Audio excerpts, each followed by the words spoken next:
السلام عليكم ورحمة الله تعالى وبركاته.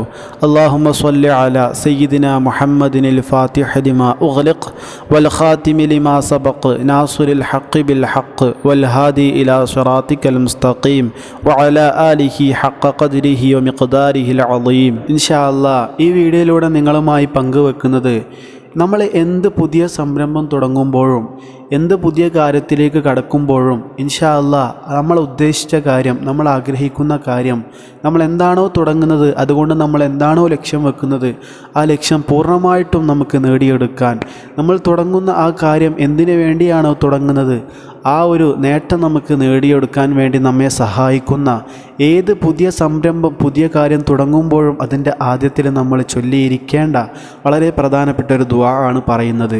ഇൻഷാ അല്ലാഹ് ഈ വീഡിയോയിൽ പറയുന്ന പ്രകാരം ഈ ദുആ നിങ്ങൾ ഒരു വട്ടം ചൊല്ലാൻ ഒരു സെക്കൻഡ് നിങ്ങൾ മാറ്റിവെച്ചാൽ ഇൻഷാ അല്ലാഹ് നിങ്ങൾ ആ ഒരു സെക്കൻഡ് നിങ്ങളുടെ ജീവിതത്തിൽ ഒരു വർഷം പണിയെടുത്താലും ലഭിക്കാത്ത ഫലങ്ങൾ ഇൻഷാ അല്ലാഹ് നിങ്ങൾക്ക് നേടിത്തരും. എത്ര പണം മുടക്കിയാലും നിങ്ങൾക്ക് ലഭിക്കാത്ത മെയിൻ ഇൻഷാ അല്ലാഹ് നിങ്ങളുടെ ജീവിതത്തിൽ ഈ ദിക്ർ, ഈ ഒരു ദുആ വരുത്തും. ഉറപ്പാണ്. നല്ല ഉറപ്പോടുകൂടെ, നല്ല ആത്മവിശ്വാസത്തോടു കൂടെയാണ് ഈ ദിക്ർ, ഈ ഒരു ദുആ നിങ്ങൾക്ക് പറഞ്ഞു തരുന്നത്. ഇൻഷാ അല്ലാഹ് ഈ ദുആ നിങ്ങൾ എന്ത് ചൊല്ലി തുടങ്ങിയാലും അത് വിജയിക്കും. ഉറപ്പാണ്. 100% എന്ന് പറഞ്ഞാൽ 100%. ഇൻഷാ അല്ലാഹ് ഇനി ഏതാണ് ദുആ എന്ന് പറഞ്ഞു തരാം. ഈ ദുആ ഇൻഷാ അല്ലാഹ് സ്ക്രീനിൽ കാണുന്ന പ്രകാരം നിങ്ങൾ ചൊല്ലുക. ദുആ ഇങ്ങനെയാണ്: റബ്ബന ആതിനാ മിൻ ലദുൻക റഹ്മതൻ വഹയ്യി ലനാ മിൻ അംരിനാ റഷദാ റബ്ബിശ്റഹ് ലി സദ്രി വയസ്സിർ ലി അംരി. ഇതാണ് ദുആ. നമ്മൾ എന്ത് കാര്യം തുടങ്ങുമ്പോഴും എന്ത് പുതിയ വിഷയത്തിലേക്ക് കടക്കുമ്പോഴും അത് എന്താകട്ടെ, പുതിയ ബിസിനസ് സ്ഥാപനങ്ങളാകട്ടെ, അതുപോലെ ഷോപ്പിംഗ് മാളുകളാകട്ടെ, അതുപോലെ പുതിയ വണ്ടി എടുക്കുകയാകട്ടെ, അതുപോലെ പുതിയ വൈവാഹികമായ ജീവിതത്തിലേക്ക് കടക്കുകയാകട്ടെ, അല്ലെങ്കിൽ നമ്മൾ പുതിയ ഒരു ജീവിതത്തിൻ്റെ പുതിയൊരു വർഷത്തിലേക്ക്, പുതിയൊരു വയസ്സിൻ്റെ ആ ഒരു ജീവിതത്തിലേക്ക് കടക്കുകയാകട്ടെ, ഇങ്ങനെ എന്ത് വിഷയമാകട്ടെ, പുതിയൊരു വിഷയത്തിലേക്ക് കടക്കുമ്പോൾ ഈ ദുആ നമ്മൾ ചൊല്ലുക.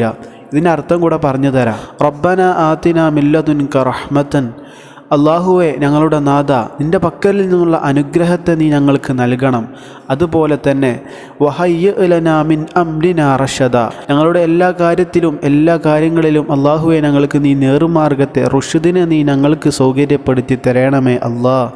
അതുപോലെ റബ്ബിശ്റഹ് ലി സദ്രി, അള്ളാഹുവെ എൻ്റെ നെഞ്ചിനെ, എൻ്റെ ഹൃദയത്തെ നീ വിശാലമാക്കിത്താ. അതുപോലെ വയസ്സിർ ലി അംരി, എൻ്റെ കാര്യങ്ങളൊക്കെ നീ എനിക്ക് എളുപ്പമാക്കിത്താ അല്ലാഹ്. ഇതാണ് ഇതിൻ്റെ അർത്ഥം, മലയാള അർത്ഥം. ഇൻഷാ അല്ലാഹ് ഇത് ചിന്തിച്ചുകൊണ്ട് നമ്മൾ ചൊല്ലാൻ ശ്രമിക്കുക. അപ്പോൾ നമുക്ക് കൂടുതൽ നമ്മൾ ചെയ്യുന്ന കാര്യത്തിൽ, ചൊല്ലുന്ന ദുആയിൽ കൂടുതൽ ശ്രദ്ധ ലഭിക്കും, ആത്മാർത്ഥത ലഭിക്കും. അതിൻ്റെ ഫലമായി നമ്മൾ തുടങ്ങുന്ന കാര്യം പൂർണ്ണമായിട്ടും വിജയത്തിലാകും ഇൻഷാ അല്ലാഹ്. അപ്പോൾ എന്ത് കാര്യം ഇനി തുടങ്ങുമ്പോഴും ഈ ദുആ ചൊല്ലി തുടങ്ങുക. അത് നിങ്ങൾക്ക് നഷ്ടമാകില്ല ഇൻഷാ അല്ലാഹ്. അപ്പോൾ ഇതുപോലെയുള്ള വ്യത്യസ്ത വീഡിയോകളുമായിട്ട് നമുക്കിനിയും കാണാം. അസ്സലാമു അലൈക്കും വറഹ്മത്തുള്ളാഹി തആല വബറകാതുഹു. സ്വല്ലല്ലാഹു അലാ സയ്യിദിനാ മുഹമ്മദ് സ്വല്ലല്ലാഹു അലൈഹി വസല്ലം.